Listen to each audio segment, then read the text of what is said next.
Senhoras, senhores jovens, queridos irmãos no ideal espírita, exoramos as bênçãos de Deus para todos nós.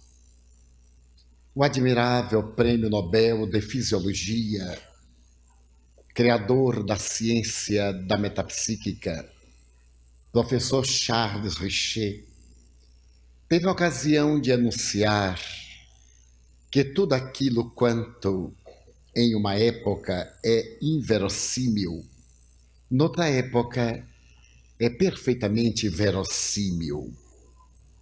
Richer pronunciou este conceito por volta de 1890, no período grave dos fenômenos metapsiquistas e das manifestações de natureza paranormal. Na mesma oportunidade, o admirável antropólogo inglês, colaborador e amigo íntimo de Charles Darwin, Alfredo Russel Wallace, teve a ocasião de declarar: eu era um materialista tão convicto e tão completo que na minha imaginação não havia lugar para uma presença espiritual. Os fatos, porém, venceram-me. Tornei-me espírita, porque diante de fatos não existem argumentações. Logo depois, o notável ligeiro elétrico, também inglês, Cromwell Varley, que lançou os cabos transoceânicos da telecomunicação submarina, depois de haver meditado profundamente em torno da realidade da época, declarou por sua vez: os ridículos que os espíritas sofrem, somente parte daqueles que nunca se deram ao trabalho de estudar a doutrina espírita. Eu não conheço um só caso de alguém que, havendo estudado o espiritismo com isenção de ânimo, não se haja rendido à sua evidência.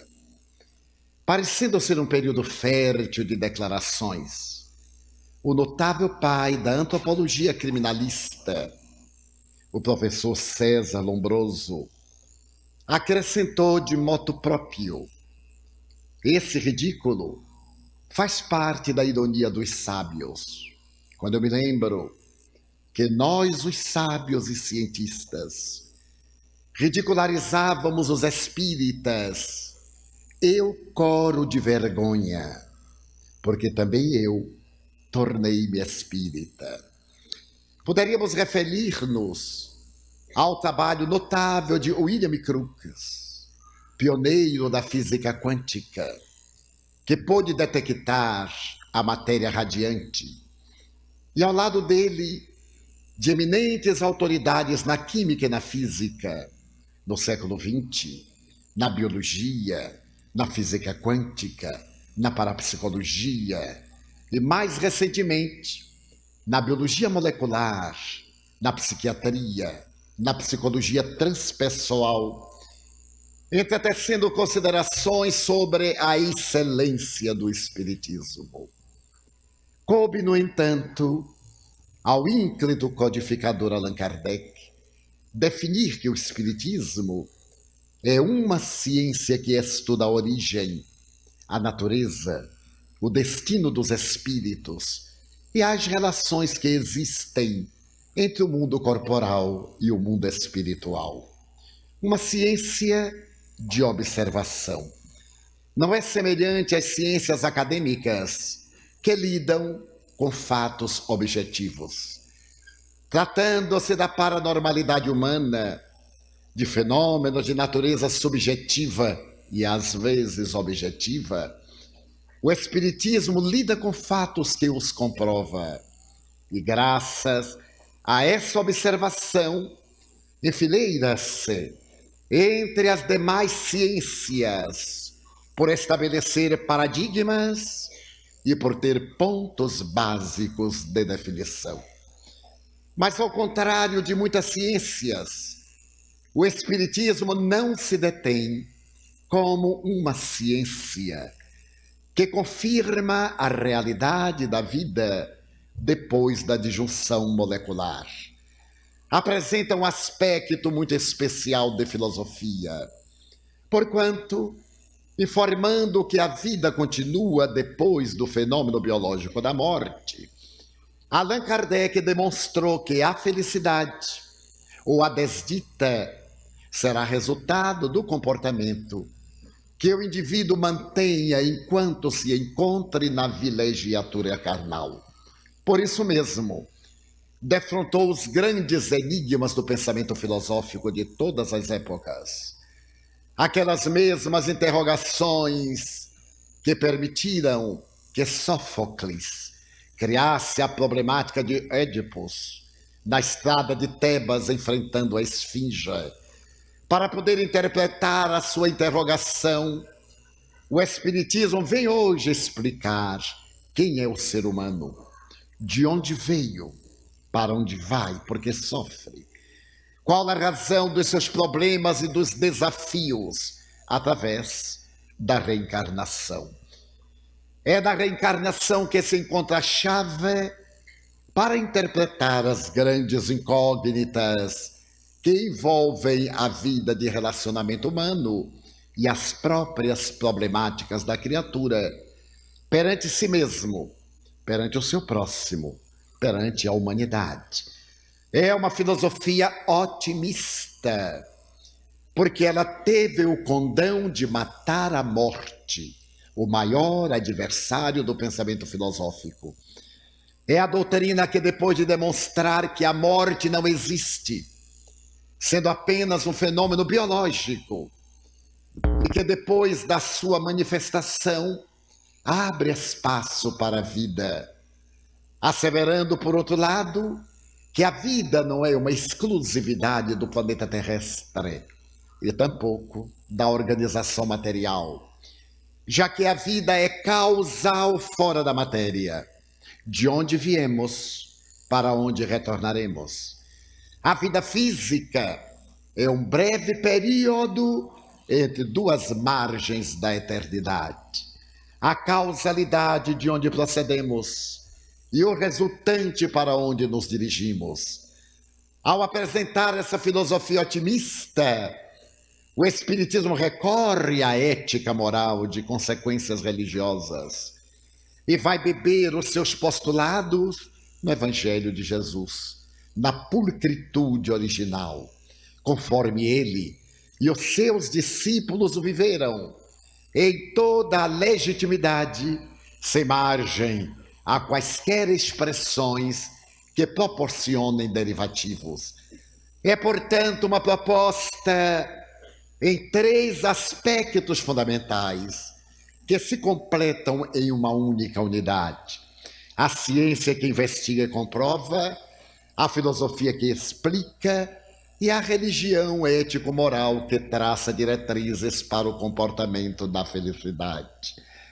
O Espiritismo estabelece que a vida tem um sentido na face da Terra e que esse sentido é nada mais, nada menos do que o modus vivendi a que nos entregamos. E para poder demonstrar a excelência dos seus paradigmas, tem como pontos fundamentais Deus, a imortalidade da alma, a comunicabilidade do espírito que comprova a imortalidade da alma, a reencarnação que explica a realidade do ser e os fundamentos existenciais, a pluralidade dos mundos habitados, demonstrando que em nossa galáxia, com aproximadamente 200 bilhões de sóis, não seria crível que somente a Terra pequenina, perdida em nosso céu boreal, fosse exclusividade da vida inteligente. Ainda mais se considerarmos, conforme o telescópio Hubble, que diariamente nos apresenta o nascimento de novas galáxias e a absorção de outras tantas pelos buracos negros, que existem, segundo Einstein, aproximadamente 100 milhões de galáxias muito mais férteis do que a nossa. O Espiritismo nos ensina que, além da nossa dimensão geográfica, há outras dimensões siderais, nas quais se realizam os fenômenos da vida inteligente, confirmando Jesus no seu enunciado em João, quando tem ocasião de dizer: credes em Deus?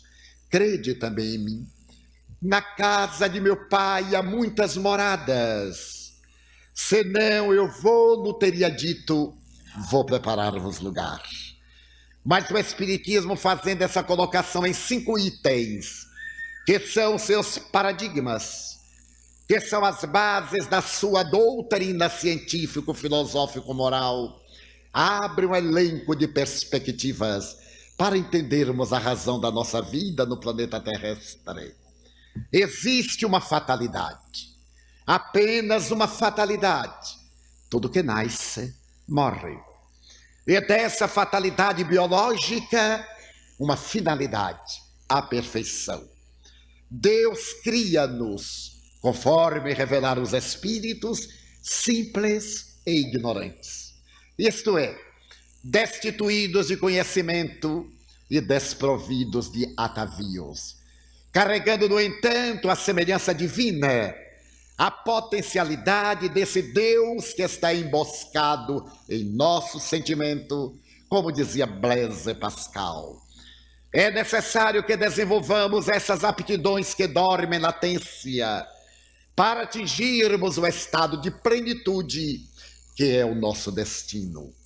A plenitude, felicidade no sentido integral, é a meta que nós alcançaremos, etapa a etapa, através das sucessivas reencarnações, quando iremos desenvolvendo aptidões e conquistando espaços mentais para mais entendermos a realidade cósmica na qual estamos mergulhados. Apresentando que nessa longa jornada, a divindade nos permite 2 vertentes. Quando erramos, voltamos a repetir a experiência, uma provação. Ela se nos apresenta como sofrimento, um sofrimento que podemos administrar com facilidade. É o aluno no currículo escolar que, não se havendo desenvolvido conforme seria de aguardar-se pedagogicamente, vai reprovado. Além de perder aquele precioso período da sua existência, ele tem a amargura, a angústia de estar a repetir uma experiência com outros que competem muitas vezes com melhores condições. A dor apresenta-se-lhe como sendo uma consequência inevitável e natural do mau uso que ele aplicou à razão. Ele é, portanto, o autor do seu destino. Toda vez que debanda da segura rota do equilíbrio, ele experimenta as consequências perturbadoras dessa opção. Toda vez que ele desempenha a tarefa que lhe está reservada, ele é promovido pelas próprias conquistas realizadas. A segunda vertente, se ele teima em continuar errando, se ele persevera nos seus equívocos, e se ao mesmo tempo ele acumplicia-se com o desequilíbrio de outros e desenvolve as aptidões negativas a desserviço do bem, ele passa pelas expiações. A aprovação é uma escolha de retificação. A expiação é-lhe imposta como necessidade inadiável de encontrar a felicidade, que ninguém pode postergar sine die. A lei é de progresso. E dentro dessa lei de progresso, mesmo nas situações penosas, estamos adquirindo conhecimento, vivenciando experiências.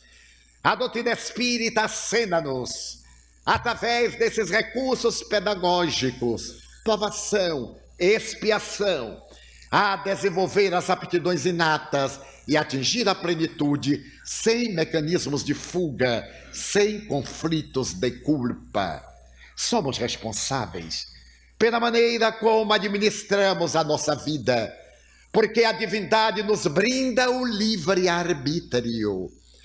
Temos a faculdade de discernir e de optar por aquilo que melhor nos apraza. Se nós preferirmos a noite densa, temos o direito de tropeçar na escuridão, mas não evitaremos o amanhecer que chegará depois.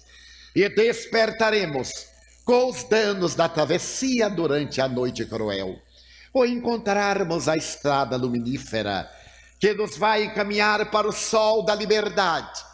Por essa razão, Allan Kardec interrogou as entidades venerandas, conforme se lê em o Evangelho, em o Livro dos Espíritos, na interrogação número 621, aonde está escrita a lei de Deus. E as entidades amorosas redarguiram: na consciência. É a nossa consciência o juiz, é também o nosso defensor, mas é também o acusador. Ela está íncita do ser que somos, e para onde vamos, levá-la-emos conosco, não sendo, portanto, factível de fugirmos à sua presença, que faz parte da nossa constituição espiritual. Essa doutrina maravilhosa apoia-se, no entanto, na paranormalidade humana. Foi através desse sexto sentido, designação apresentada pelo mesmo Charles Richet, ou mediunidade, palavra cunhada por Allan Kardec, que nós podemos ter a certeza daquilo que sonhavam Sócrates e Platão, a respeito do eidos, o mundo das ideias, a respeito do ser e do não ser, aquilo que gozava Pitágoras, da sua maravilhosa escola de iniciação, quando falava que a alma é uma chama velada. Quando lhe colocamos os santos olhos do amor, ela esplende. Quando escasseia este combustível maravilhoso, ela então debilita-se e termina por morrer, apagando-se. Ou a grande visão maravilhosa de Jesus, quando se nos refere sobre a Jerusalém libertada, a Jerusalém simbólica, que é a nossa plenitude, libertada dos nossos vícios, das nossas defecções, das nossas paixões primitivas, que remanescem como atavismos, arquétipos, tendências, manifestações promíscuas que nos mantêm na retaguarda do processo espiritual. Foi a mediunidade que sempre esteve presente na história da humanidade, sob variadas designações, no profetismo hebraico, através da boca profética também do santuário de Delfos na Grécia, quando pitons e pitonisas realizavam o ministério do conúbio com o mundo espiritual, ou dos hierofantes egípcios, ou dos místicos medievais, ou dos histéricos do século XVIII e XIX, ou dos médiuns, a partir da segunda metade do século XIX, alargando-nos os horizontes da vida para demonstrar que a morte nada mais é do que um passaporte para a vida. Coloquemos isto em fatos reais. Eu encontrava-me numa cidade do sul do país, e depois de um programa de televisão com o célebre apresentador da época, 1978, ao encerrarmos um programa de muita agitação naquela época, as entrevistas eram febricitantes, um tanto agressivas, com mordacidade e ironia, ele perguntou-me: o senhor aceitaria um desafio para o encontro no teatro, em um domingo pela manhã, irradiado para todo o estado e o Cone Sul, quando as pessoas lhe fariam perguntas, porque eu acabo de receber telefonemas dizendo que nós combinamos. As perguntas que eu lhe faço são combinadas antes. Amigos me dizem no fórum que tudo isso é uma farsa, porque ao lhe propor a pergunta, o senhor me responde, e ninguém acredita que isso seja natural, de improviso. O senhor aceitaria, portanto, um encontro público? Eu lhe disse que não tinha problema. Para mim era indiferente que fosse público ou em privado, que fosse numa sala de televisão ou no teatro. Então ele anunciou que no próximo domingo em um teatro muito grande da cidade. Nós estaríamos de 9 às 10h30, o horário do seu programa na rádio principal do estado, para atender a questões que não seriam formuladas por escrito, para evitar pânico e evitar dificuldades naquele momento de agitação. Eu aguardei a expectativa com muita tranquilidade. E no domingo anunciado, quando cheguei ao teatro, havia tanta gente e um burburinho tão grande que eu acreditei estar deslocado. E perguntei ao senhor, o que é que vai ter aí no teatro? Ah, é um homem que recebe Satanás que vai falar. Eu fiquei tão feliz, porque pela primeira vez eu ia ver Satanás falar diretamente. E claro que não poderia ser eu. Pessoas haviam dormido à porta do teatro para arranjar um lugar na fila, para chegarem logo. Eu me fui adentrando e esperando ver quem seria o enviado de Satanás. E quando cheguei ao entrevistador, que estava muito agitado, eu disse, antes da nossa entrevista, vai ter alguma coisa satânica? Ele disse, vai, e é você quem vai receber. Tomado de espanto, eu comecei a orar, porque diante da oração, Satanás tem as suas delicadas reservas. Sentei-me, foi aberto o programa, havia um certo frisson, e chegaram as perguntas que ele mandava alguém selecionar e fazer-me através de um outro microfone. Pergunta vai, pergunta vem, o Espiritismo é a doutrina das respostas. É natural que alguma coisa, muitos de nós não saibamos, mas o bom senso, baseado nos ensinamentos da doutrina dos seus paradigmas, pode esclarecer sem qualquer dificuldade e sem qualquer genialidade. Estávamos nessa movimentação por meia hora, quando alguém disse, é uma farsa, está tudo combinado, só lhe passo as perguntas que o senhor sabe. Eu sorri para ele e disse, então o senhor me pergunte uma coisa que eu não saiba. E o entrevistador perguntou, Divaldo, você responde assim? Ele disse que não façam 10 perguntas de uma vez, uma a uma eu respondo. Então vamos abrir microfones. E abriu o microfone, um levantou a mão e o outro. E nós fomos respondendo. Mas o que me interessa é chegar a este momento. Uma senhora levantou a mão e perguntou-me, o senhor me poderia dar notícias da minha filha Bebete, que desencarnou faz alguns anos? Eu olhei, a mediunidade não serve para espetáculo. Allan Kardec foi muito severo. A mediunidade jamais subirá ao palco das feiras para divertimento dos ociosos. Mas se tratava de uma mãe que estava aflita. E concentrando-me, interiorizando-me, eu lhe disse, os dados são insuficientes. A senhora me diz o nome da criança, me dá a data do óbito e o lugar da cidade, onde ela morreu. E os espíritos que aqui estão me ajudando, se eles aprouver, me dirão alguma coisa no transcurso das perguntas. Se eles não disserem nada, eu não lhe poderei dizer qualquer coisa. Mas no momento em que eu terminava, eu ouvi nitidamente a voz veneranda do apóstolo Dr. Bezerra de Menezes dizer, mas ela já tem a mensagem da própria filha, porque fui eu quem a trouxe através da mediunidade de Francisco Cândido Xavier. Eu disse-lhe, ouço o benfeitor espiritual, não declinei o nome, dizer-me que a senhora já recebeu notícia de sua filha. Em um instante inolvidável, ao lado do apóstolo Chico Xavier. Ela disse, é verdade. E outro perguntou, e somente 12h30 é que a reunião foi encerrada e as pessoas queriam prosseguir. Então o entrevistador disse, pelo menos deixemos-lo descansar, que está de pé há 3 horas. Eu era um tanto mais jovem, há 30 anos, quase. E se formou um grupo. E começamos a conversar. Este perguntava algo, aquele outro. Quando se aproximou a senhora da questão, acompanhada de um cavalheiro de uns 50 anos aproximadamente, era uma dama de 40, 42 anos, e muito nervosa, ela me disse, Divaldo, o senhor me dá 5 minutos? Eu aprendi que quando uma pessoa pede 5 minutos, é meia hora.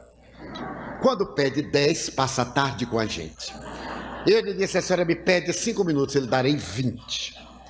Mas vou controlar pelo relógio. Ela disse, eu serei, eu cumprirei. Abriu a bolsa E disse: não é que o senhor disse uma verdade? Eu disse: não apenas uma, tenha dó, eu disse várias verdades. Agora eu atendi a sua verdade. Eu estou aqui com a mensagem que a minha Bebete me deu através do Chico. O senhor quer lê-la? E entregou-me.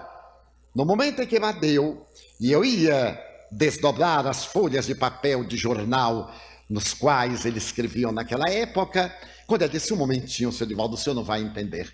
Esse é meu marido. Eu gostaria de antes contar a nossa história. Nós fomos o casal mais feliz do planeta. Morávamos na cidade Y, no interior. Meu marido é dono de uma fortuna expressiva. E nós fomos muito felizes. Tivemos 5 filhos varões.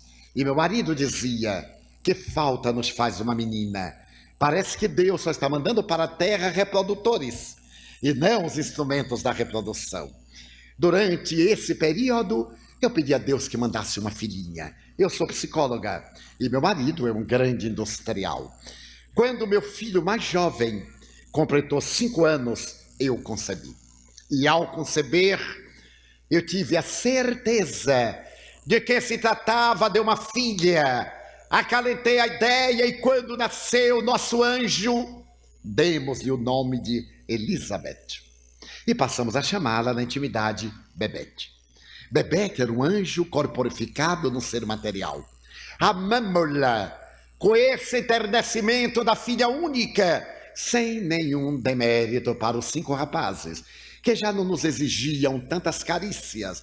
Bebete adornou nosso lar. Os irmãos amavam-na com extremos de verdadeira paixão. Quando minha filhinha completou 4 anos, meu marido me disse: deveremos transferir-nos para a capital, porque eu faço muitas viagens ao exterior. Os meus negócios mais relevantes são na capital. Torna-se-me muito pesado. Depois de uma viagem internacional até São Paulo, Rio de Janeiro, mais um voo até esta cidade e mais outra viagem até o nosso lar, isso exaure-me. Eu quero convidá-la para morarmos na capital. Colocaremos nossos filhos nos melhores colégios e a nossa Bebete em um jardim de infância especial. Eu anuí. Ele construiu no bairro Y uma verdadeira mansão. Demoramos 1 ano construindo a casa dos nossos sonhos. Transferimos-nos para ali e colocamos a nossa filhinha em um precioso jardim de infância. A felicidade não podia ser maior. Era impossível que na terra outros parceiros completassem-se com tanta plenitude. 6 meses depois, quando estávamos morando na capital, meu marido um dia perguntou-me: você me ama ao ponto de um grande sacrifício? Mas, Oresta, você sabe que sim. Pois eu quero dizer-lhe uma coisa: entre nós nunca houve mistérios nem farsas. Eu estou apaixonado por uma outra mulher. Ela seduziu-me completamente. Mas eu amo você com todas as veras do meu coração. Estou atormentado e vou procurar auxílio psicológico. Mas eu não posso viver sem essa mulher. E não posso viver sem você e os meus filhos. Quero pedir-lhe um sacrifício. Que você concorde que eu passe o fim de semana com ela. E na segunda-feira que eu venha para casa e a minha vida será normal. Nós diremos aos nossos filhos que eu estarei viajando nesses dias. Você concorda? Eu pensei que ele estava brincando. Somente poderia ser uma brincadeira, um teste qualquer. Eu sorri e disse: claro que eu concordo. Mas era verdade. Ele me falou com lágrimas que essa atração fatal e irresistível era maior do que as suas resistências. Ele teria que viver com ela de alguma forma, até que passasse o tormento desse desejo insaciável. E como eu o amava, eu anuí. Com uma condição: enquanto ele estivesse com ela, ele teria que me respeitar. Dormiria numa outra alcova e não naquela que nós compartíamos. 1 mês depois, ele me disse: você há de me perdoar, mas eu não posso viver sem ela e não posso viver sem você. Eu agora passarei a semana com ela e virei a casa nos fins de semana. Você me aceita? Eu não lhe disse nada. Mas a nossa Bebete, com menos de 6 anos, percebeu na alma atormentada de meu marido o drama que ele vivenciava. Quando ele chegava a casa, ela saltava no seu pescoço e dizia: papai, por que você nos abandonou? Não, filhinha. Mamãe há de lhe ter dito que eu estava viajando. Papai, por que você viaja tanto? Você não precisa, papai. Nós somos muito ricos, não somos? Somos, minha filha. Será por pouco tempo. Eu lhe prometo que dentro de 3 meses eu não viajarei mais. Ficarei com você para todo sempre. Ela se aninhava no meu colo, no colo do meu marido, chorava. E ele, atormentado, me olhava e dizia: não posso. Sei que estou matando-me e que estou matando você, mas é mais forte do que minha vida. E continuou. Certo dia, ele me disse: acabou a magia, quebrou o encanto. Voltei para ficar. Você me recebe? Eu disse-lhe: não é tão fácil. Naturalmente, depois que você me dilacerou a alma, me vem pedir para cicatrizá-la a golpes de pressa. Não é tão fácil. Eu terei que digerir, terei que superar. Vamos namorar outra vez.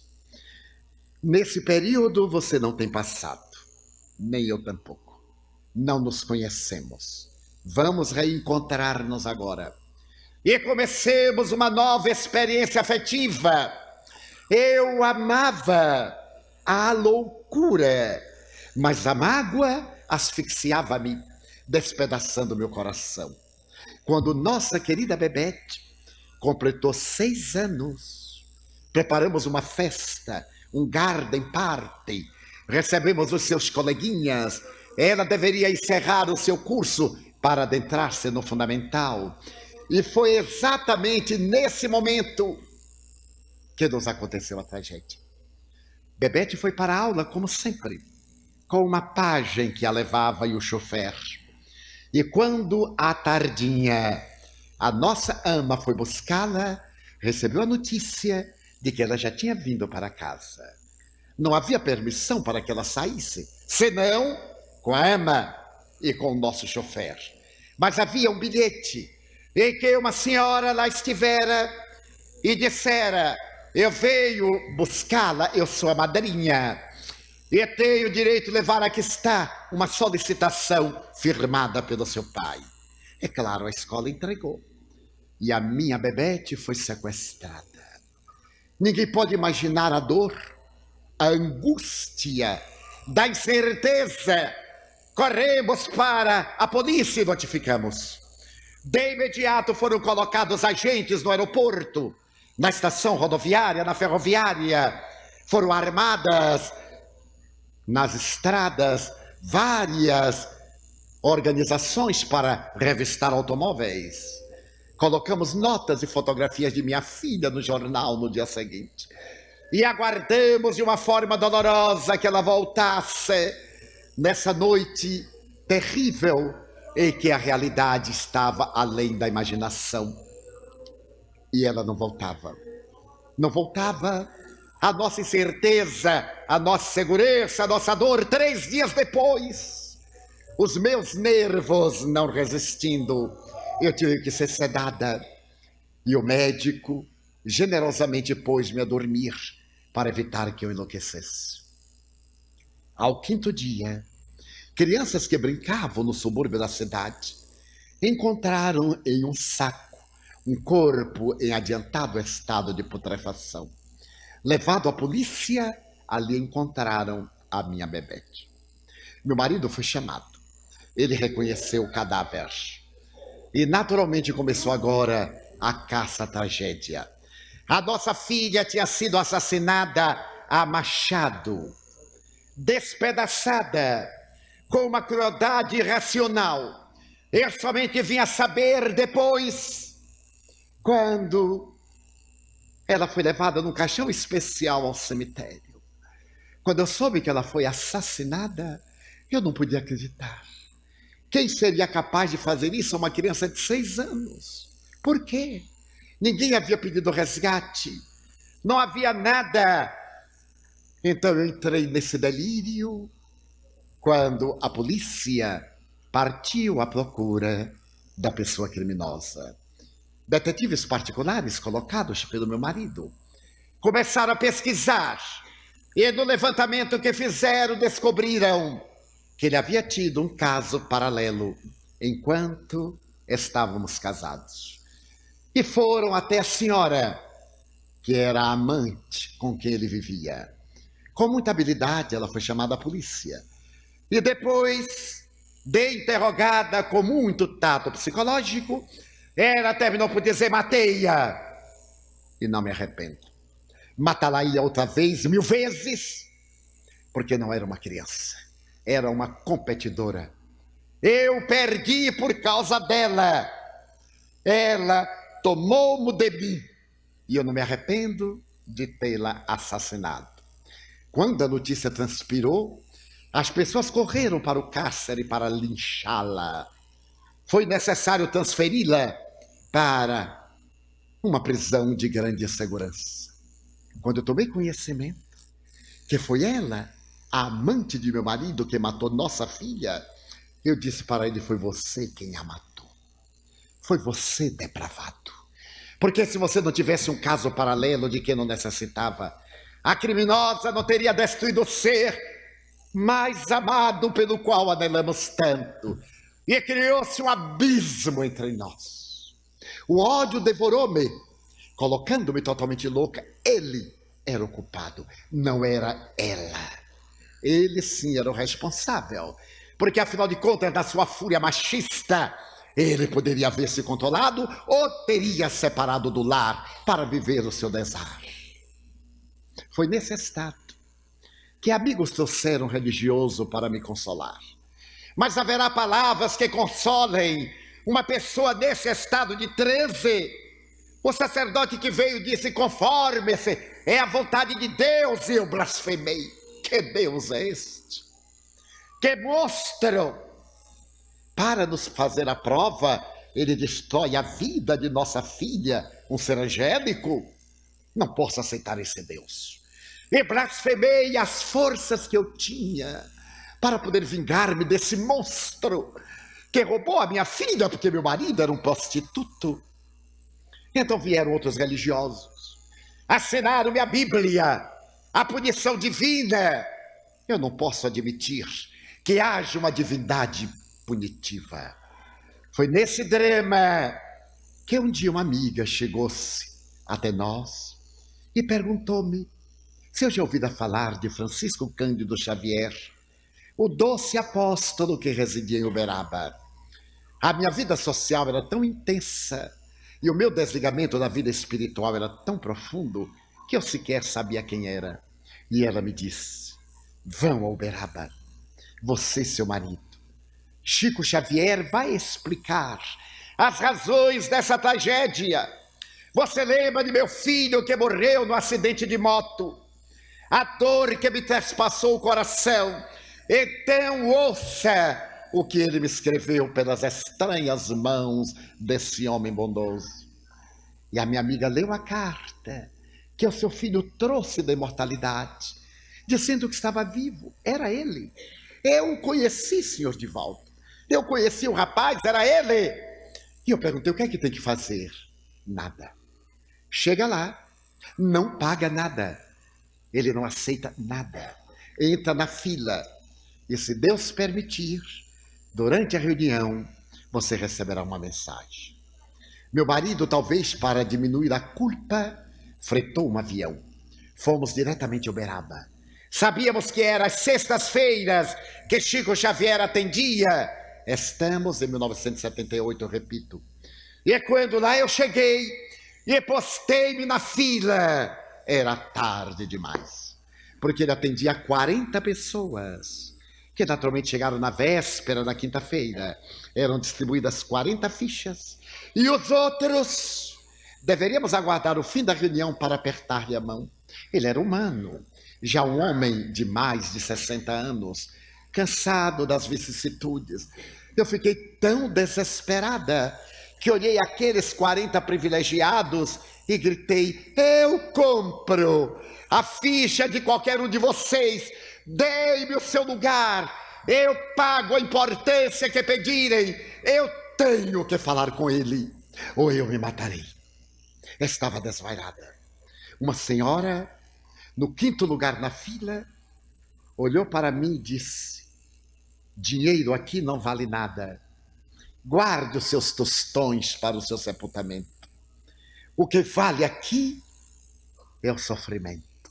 Nós somos aqui selecionados pela dor. Eu estou aqui para receber uma resposta de meu filho, que foi vítima de um cruel acidente de automóvel em São Paulo, aos 17 anos. Qual é a sua dor? A minha? A minha é a dor que não tem nome. Minha filha de 6 anos foi assassinada. A mulher me olhou e disse: eu já vim aqui 10 vezes e nunca consegui. Mas a sua é uma dor maior do que a minha. Tome a ficha, entre no meu lugar. Eu voltarei depois. Eu olhei para ela e nunca pude esquecer do seu rosto de sofrimento e do seu gesto de renúncia. A partir das 14 horas, adentramo-nos, e ele sentado com uma prancheta para alguns apontamentos, se necessários, começou a receber-nos. Quando eu cheguei junto a ele, encontrei aquele homem de aspecto doce e suave. Eu que não sou de explosões emocionais, eu só pude dizer assim: senhor Chico. E ele me disse: seja bem-vinda, minha irmã. Dona Margarida, sua mãezinha, está aqui com a nossa querida Bebete. Eu não pude dizer nada. Fiquei estrangulada de emoção. Eu quis falar, mas não podia. Ele sorriu, pegou minha mão e disse-me: sente-se ali. Confie em Jesus, porque o telefone toca de lá para cá. Mas ela já está na linha, acompanhada da vozinha. Eu fiquei ali petrificada. Eram 15 horas. Permaneci, adentrei-me pela noite, às 3 da madrugada, quando ele começou com o correio de luz. A primeira pessoa era a senhora que me cedeu seu lugar. E o filho dizia: mãezinha, eu não estava programado para comunicar-me, mas como você deu o seu lugar a outrem, os bons espíritos trouxeram-me para lhe dizer que é dando que se recebe. A senhora chorava e a mensagem continuava. A segunda era de uma senhora que vinha falar ao coração desolado do viúvo. A terceira era de Bebete. Quando ele falou com uma voz doce: senhor e senhora fulana de tal, a mensagem é de Bebete. Eu quase perdi os sentidos. Fui arrastada literalmente até junto dele e ele começou a ler. Agora, seu Divaldo, leia a mensagem, por favor. Eu desdobrei-a e a mensagem dizia assim: mãezinha querida, meu querido papai fulano, se alguém pensa que me matou, equivocou-se. Eu recordo-me de tudo até determinado momento, quando uma senhora muito simpática no automóvel azul chamou-me pela grade e, conversando com o encarregado, entregou-lhe uma carta. E ela disse: Bebete, eu venho buscá-la em nome de papai. Era uma senhora tão simpática. Ela colocou-me para sentar atrás dela, pediu-me para ficar bem e disse: olha, eu trouxe umas balas, umas guloseimas, e deu-me um chocolate. Eu comecei a comer o chocolate, mãezinha, senti um sono, adormeci e não vi nada do que aconteceu. Quando eu acordei, a vovó estava do meu lado. Eu olhei para ela e disse: vovó, você já morreu. E ela disse: você também. Só que não existe morte, nós estamos vivas. Mamãe, eu quero lhe pedir que não se desespere, eu estou viva. Eu não sei explicar ainda a razão desse acontecimento, mas a vovó me disse que me vai explicar na primeira oportunidade. Aqui estão comigo Fulano, Beltrano e Cicrano, que eram membros da família.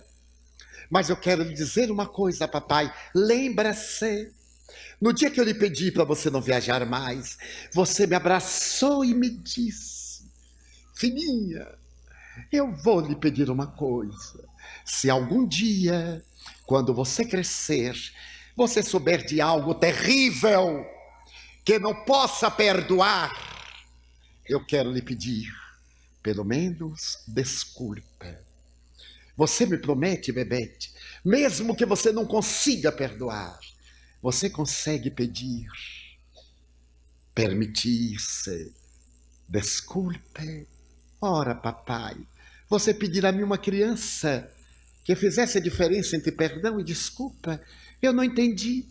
Mas eu agora venho dizer, mamãe, papai, se vocês não puderem perdoar a essa senhora, ela está doente, ela enlouqueceu, pelo menos desculpe.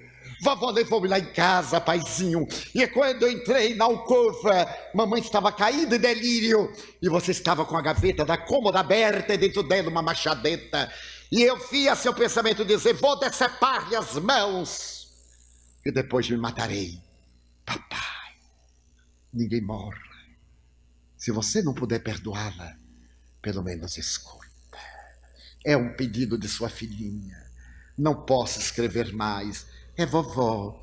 E é um senhor de nome Bezerra de Menezes que estão escrevendo por meu intermédio.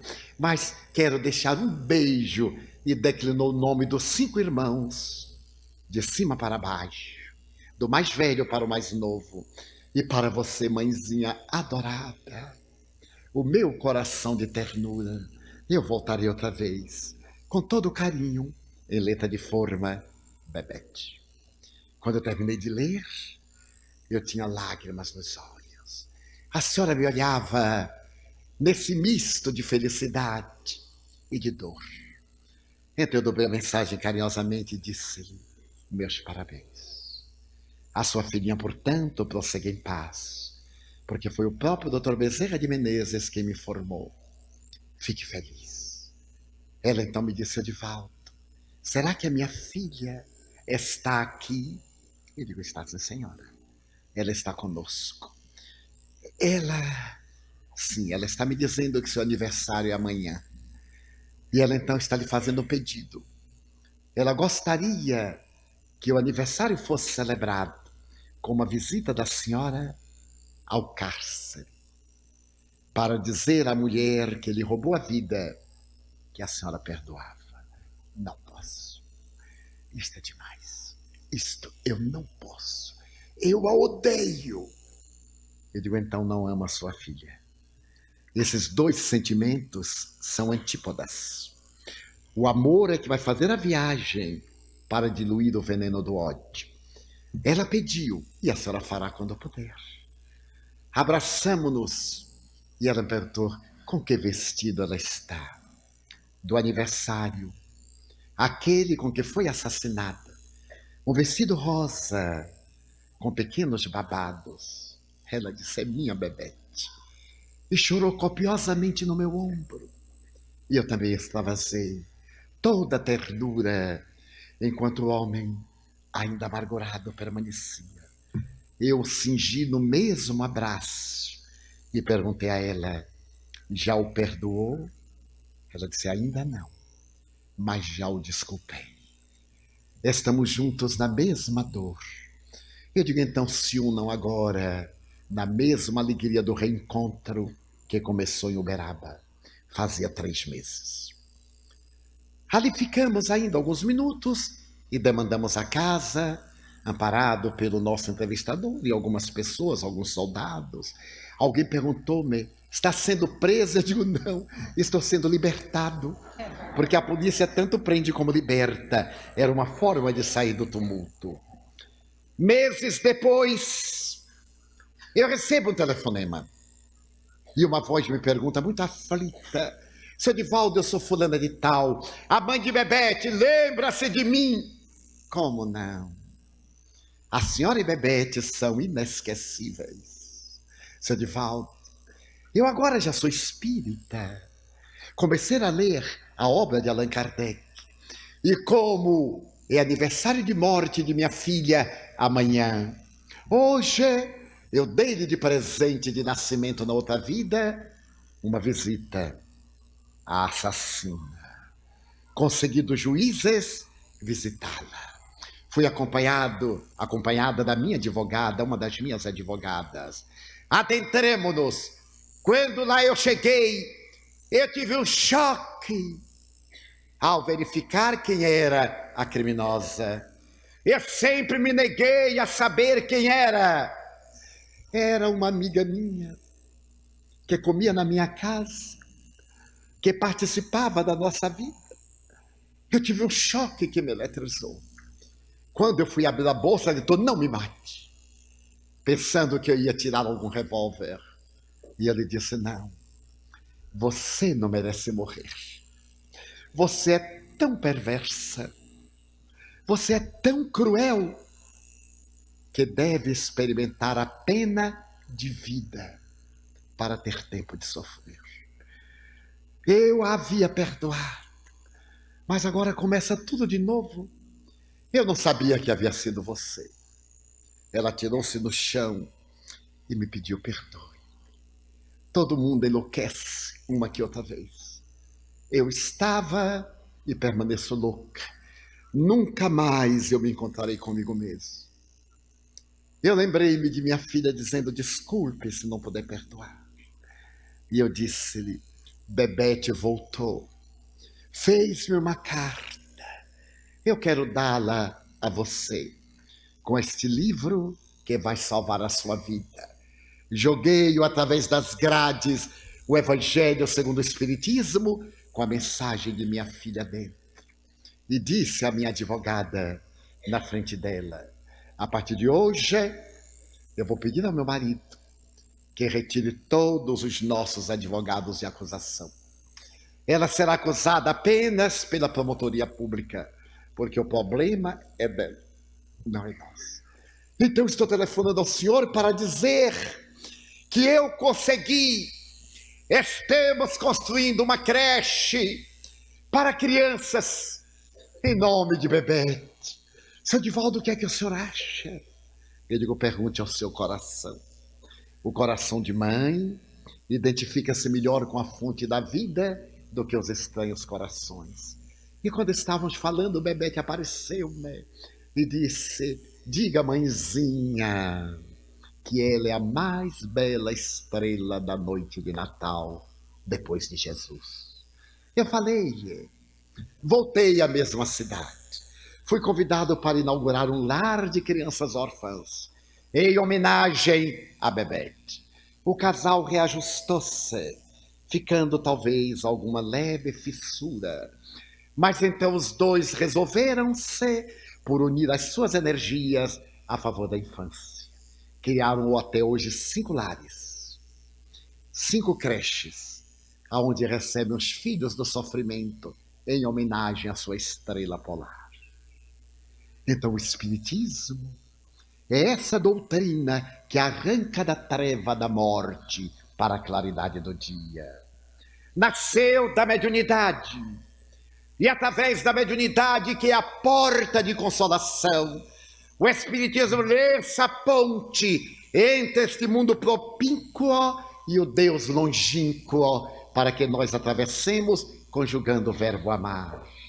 Tinha, portanto, muita razão Alfred Russel Wallace ao declarar, eu era um materialista tão convicto e tão completo, que na minha imaginação não havia lugar para uma existência espiritual, mas os fatos são imperiosos, os fatos venceram-me, sou espírita, porque diante de fatos não existem argumentações. Essa doutrina extraordinária pela linguagem dos fatos, que está ao alcance das nossas vidas, em obras memoráveis, que lhe constitui o alicerce básico sobre o qual está erguido o templo da filosofia libertadora da imortalidade da alma. O livro dos Espíritos, o livro dos Médiuns, o Evangelho segundo o Espiritismo, o céu e o inferno e a Gênese, que se chama vulgarmente o Pentateuco da codificação. Allan Kardec foi esse missionário dos céus que mergulhou na treva, na névoa da vida material para abrir-nos os caminhos e provar-nos que a felicidade é possível. Mais tarde, Bebete viria narrar o porquê da tragédia, as causas anteriores da aflição. Naturalmente não se justifica nunca que alguém pegue a adaga e faça justiça com a própria mão. A divindade tem recursos para cobrar aos infratores os seus delitos. Ninguém pode, portanto, fazer justiça em nome da lei de causa e efeito, porque todos somos passíveis de equívocos e de comprometimentos. Mas muitas vezes a loucura toma do indivíduo e ele se transforma no braço infeliz da justiça, dilacerando vidas que se sublimam e desgraçando-se a si mesmo, que mergulha no baú da sua aflição. O Espiritismo então explica por que nós sofremos. Diante da dor, ao invés da blasfêmia e do desespero, uma atitude positiva, não de uma resignação indiferente, estática, mas de uma resignação dinâmica.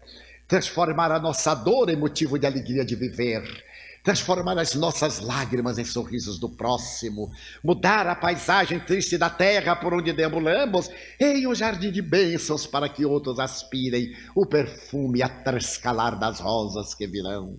Essa é a proposta do Espiritismo.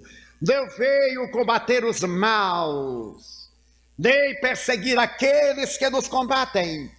O Espiritismo veio acabar com o mal que existe na terra.